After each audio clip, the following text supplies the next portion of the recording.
I'm Emery King aboard the USS Theodore Roosevelt, about 200 miles off the Atlantic coast. We are getting ready for flight ops.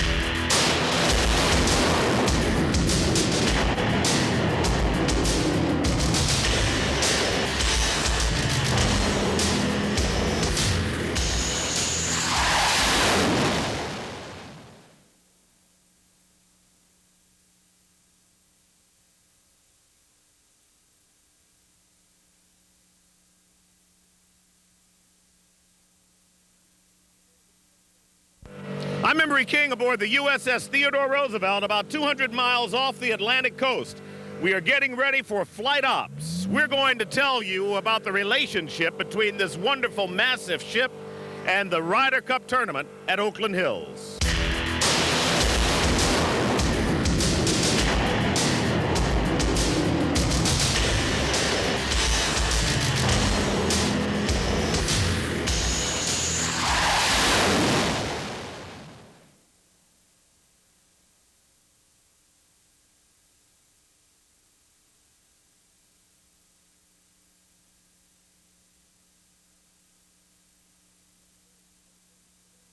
I'm Emery King aboard the USS Theodore Roosevelt. We are about 200 miles off the east coast of the United States, and there are about 5,000 people on this ship. We found several of them from Michigan, and we'll be telling you their stories coming up.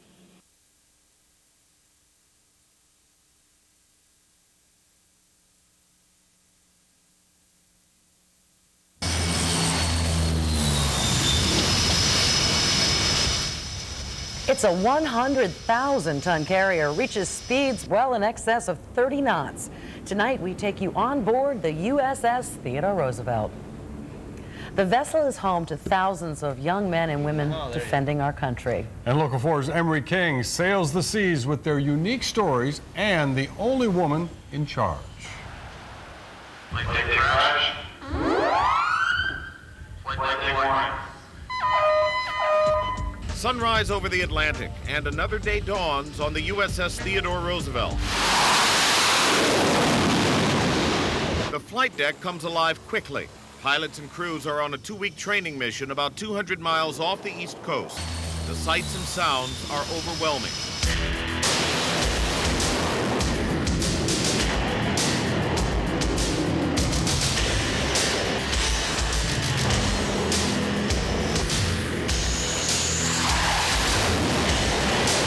Watching it all, like a mother hen, stands Command Master Chief Beth Lambert, a self-described Southern girl who married a Yankee whom she says talks funny.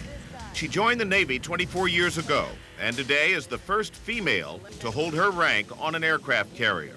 You're a first. How does that feel? It doesn't feel bad. Makes my daddy right proud. She is responsible to the ship's captain, Johnny Turk Green, for all matters pertaining to enlisted personnel. Their training, mentoring, good order and discipline, morale, and welfare.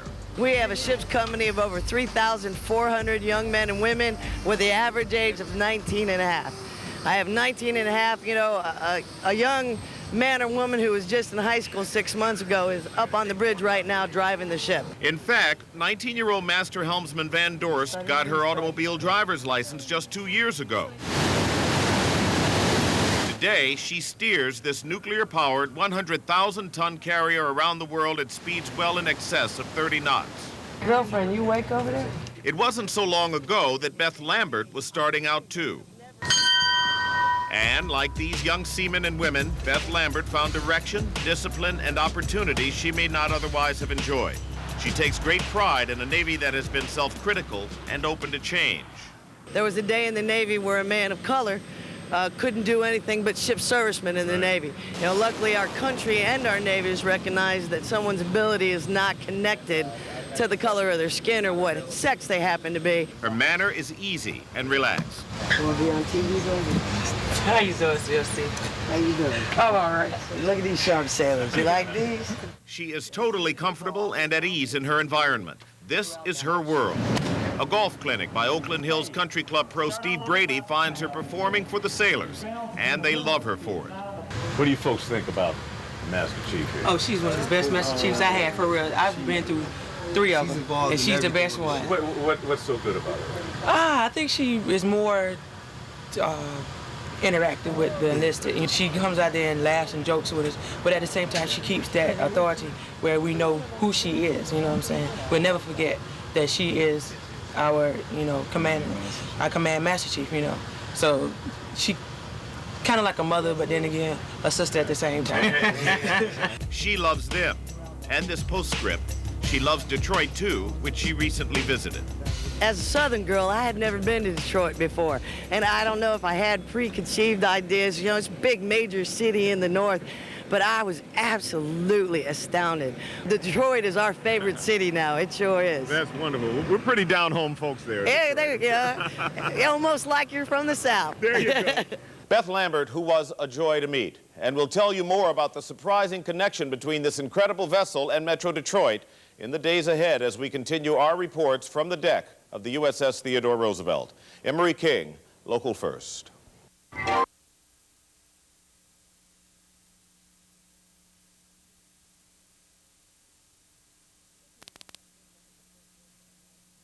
If you want a good look at the full force of American military might, I suppose a good visit at an aircraft carrier will probably open your eyes. It certainly would. Men and women from Michigan have been playing a key role in the fighting in Iraq with their service on one of those carriers, and that's the USS Theodore Roosevelt. Emery King flew out to the Roosevelt at sea for an exclusive look, and Emery, I'm sure it was very impressive, wasn't it? It was more than an impressive sight, Carmen. It, in fact, is the stuff of which movies are made. Aircraft carriers are technical wonders, floating airports that few of us get to see, let alone board.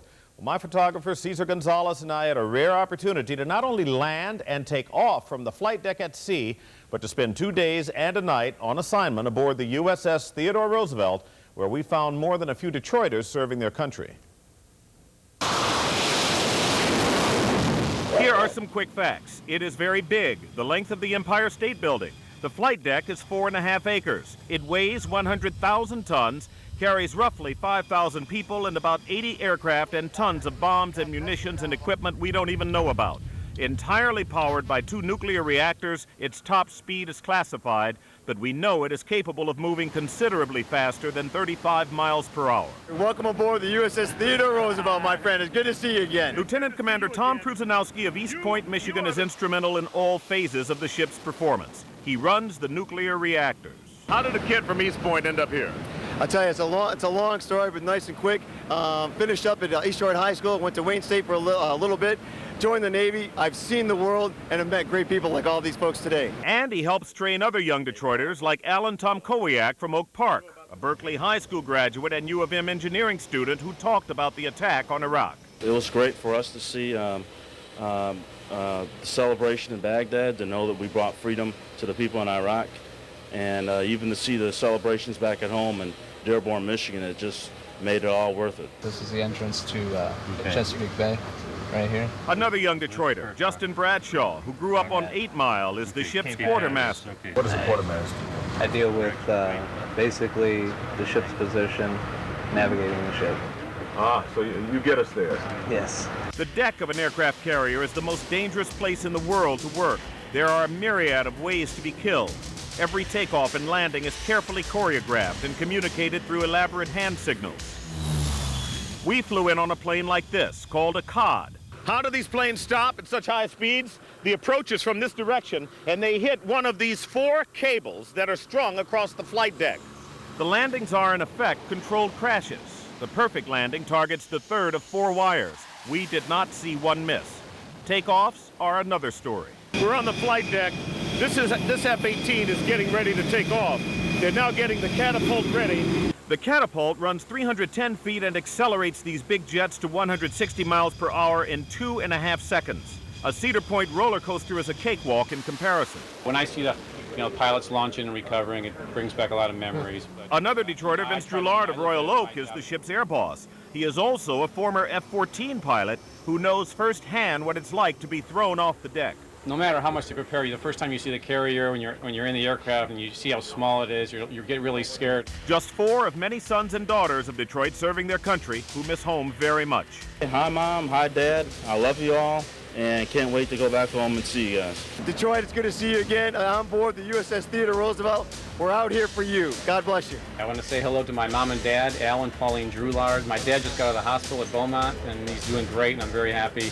And my brother Joe Drulard and my sisters Vicky, Teresa, and Maria. Hello. Tell them to watch Channel 4, okay? Watch Channel 4. Because I'm going to be on it. There you go. Great guys, all of them. An interesting sidebar, the Theodore Roosevelt flies the Ryder Cup Oakland Hills Country Club flag, and a special bond is developed between the Theodore Roosevelt and Metro Detroit. And as the Ryder Cup approaches next September, we'll tell you in depth about this relationship and how it developed. It truly is an incredible story, and needless to say, just an incredible You'd want to fly one. You wanted to fly one of those planes, didn't you? Oh yeah, one of those moments when you're glad you're in the business that we're in. It was just unbelievable. The other thing about being around the military today is they are so many young, really young men and women who are so capable and so skilled at what they're doing. It's really amazing. 19 and a half years old. There was a young lady we talked to earlier. She was in a piece we did last night, if you missed it, driving the aircraft carrier. She just got her car driver's license 2 years ago. She's driving an aircraft carrier. No problem. Huh? No problem. Good stuff. Thanks, guys. And you did keep your lunch. You did not, because that's I was solid. I know. Oh. Thank you. That's important stuff. Important. Way to go. We turned out a Chuck after a pretty crisp weekend.